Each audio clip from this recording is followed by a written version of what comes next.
What's up, YouTube? Welcome back to the Saving Men's Lives Network. Today, fellas, we're going to talk about the myth of the midlife crisis. Why so many men believe that myth is real, and why women try to use that shaming language against us. You know, fellas, we as men are born at a disadvantage. Little girls, way more often than not, achieve puberty years ahead of their male counterparts. You've got little girls 10, 11 years old. And my theory would be because of all the hormones and artificial ingredients placed in the food, are beginning their menstrual cycles at 10, 11 years old and starting to wear training bras very soon after. By the time they're 15, which is when most little boys begin puberty, they've already gotten 1, 2, sometimes even 3 cup size increases by that point. And they've already begun to do 2 things. Number 1, they've received attention now from boys their own age and guys well above their age bracket. And 2, they've become acutely aware of the power and the goodies that attention can give to them. So fast forward 10 years, 15 years, and women are at the height of their sexual marketplace value, their SMV. They've had men and boys all through middle school, high school, and for those who want to go to college. They've been in the clubs and the bars. They've been on yachts and invited to private parties, all based upon how they look. Because women don't earn their SMV. It's simply a byproduct of puberty, aka genetics. Later on, it'll be based upon their makeup applying skills, how well they do their hair, the type of fashion they choose, and or access to plastic surgery like breast augmentations, BBLs, and things of that nature. So, right out the gate, little girls and the women they grow up to be get all the goodies on the front end. But what about the teenage boys who are largely helpless, watching, and can do nothing about it, while much older guys than themselves, guys with cars, guys with jobs, guys with facial hair and or muscles, sometimes guys in college, are talking to the girls that are in their freshman, sophomore, junior, or even senior class. Girls that would be, all things considered and all things equal, girlfriend options to them. But those girls are talking to guys well outside their age bracket and enjoying all of the benefits that come along with that. Well, if you're like most teenage boys, you had 2 choices. You had to either A, really get on the grind in terms of building your muscle tone, which often involved joining one of the after-school sports programs like wrestling or football, or you had to be genetically gifted, naturally handsome, what have you. You see, at the very beginning, guys lose out because girls, because they are born with their SMV and eventually come into it, they don't really appreciate that value. The old expression I heard from people, from the old folks back in the day, was youth is wasted on the young. Now, I'm not that cynical, but it is a very, very key point here, because as guys, all of the things that women have a particular lust for, their attraction triggers, all tend to be things that take substantial effort and a lot of time in most cases to acquire. Things like money and all the things that money can buy, the trappings of wealth, things you can tangibly show to others, things they can see while they're looking, whether you know they're looking or whether you don't. Things like fashion, and style. Coming up with the style that most successfully, number one, matches who you are as a person. At the exact same time, is fashionable and chic enough to attract the opposite sex. Things like charisma or charm or game or whatever you want to call it. The ability to socially maneuver. The ability to read the room. The ability to pick up on choosing signals. Things of that nature. Of course, muscles take a hell of a lot of time, a lot of food, and a great deal of a man's energy to acquire. You don't get a six-pack in 20 minutes without surgical assistance. Not to mention status. Status has to come from competency. People believing you are who you profess to be and affording you the respect that comes along with that. These things don't happen in 20 minutes. These things don't just happen in the bloodstream. Unless you happen to be born into a very prominent family with a prominent name.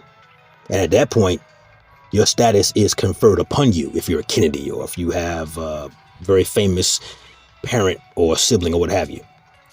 Outside of that, though, the average guy, the regular guy, has to really put time in and put the grind in to accomplish these things.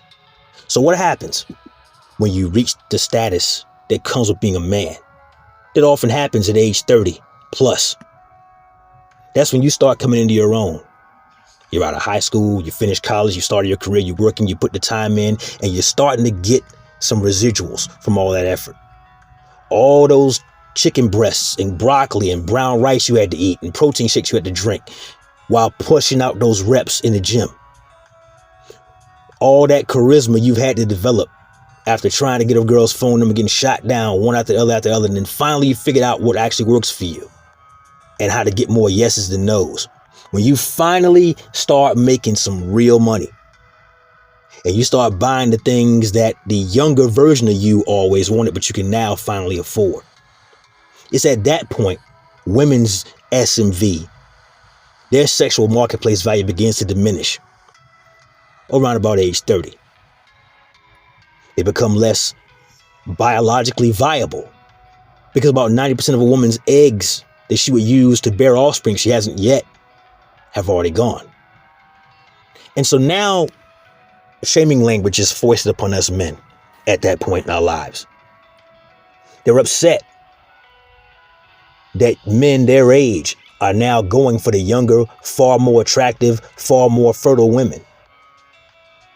They're upset that these younger, more attractive, most often in better shape women are approaching these older men.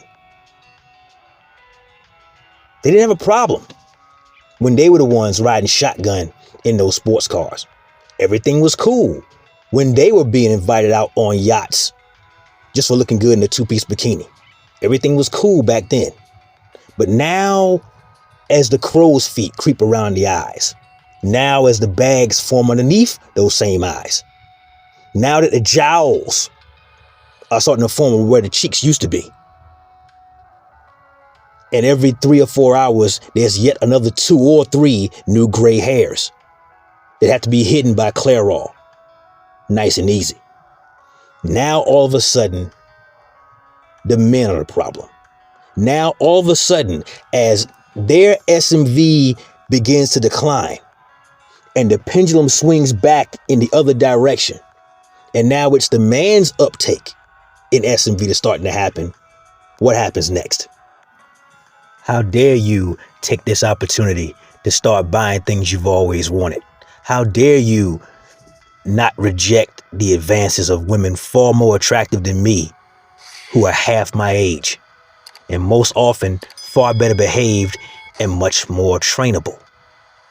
How dare you take any opportunity to seek after your own life's passions?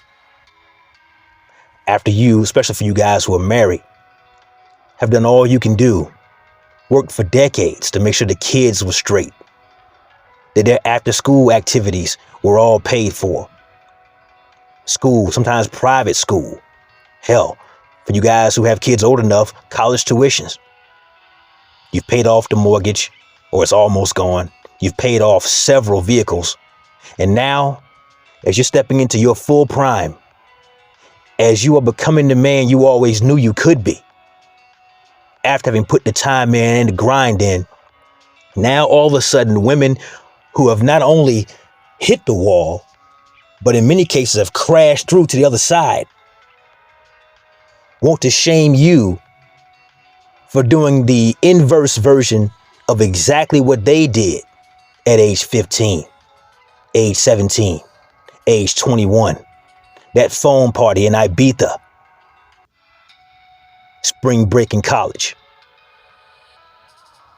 It's all fun and games when they do it. It's a problem when we do it. No, fellas. We don't do rules for thee, but none for me here at the Saving Men's Lives Network.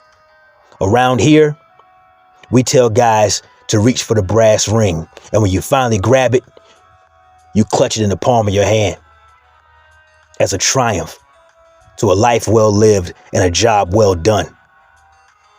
There is no midlife crisis, gentlemen, especially if you've spent your entire life building yourself up and accomplishing the goals you set forth for yourself.